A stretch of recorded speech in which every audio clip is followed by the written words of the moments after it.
Climate action. Climate action over the last number of decades has really changed things. And I think the Climate Action Plan of 2019, that's the one that said, right, we're going to now get down at the most local level and change how we use energy. We're going to finish off the job we've started. So we are world leading in wind generation. We are now going to go right up to 80% average of our electricity coming from wind generation and solar generation. And then we're going to take that wind and that solar and we are going to use them to power our cars and to heat our homes.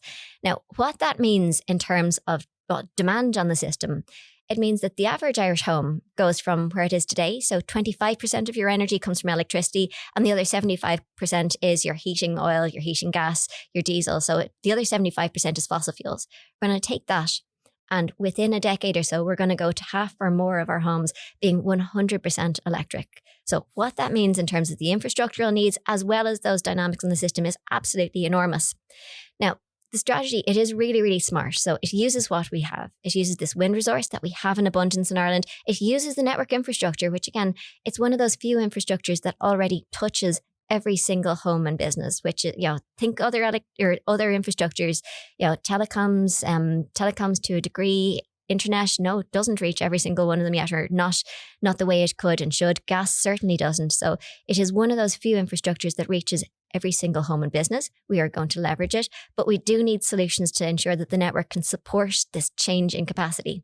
I suppose the strategy, it's not just building, so reinforcing, upgrading, that is an important part of the solution, but it's not the whole solution. A balanced mix of reinforcing and also electricity demand flexibility. That's the strategy. I mean, think about any other infrastructure.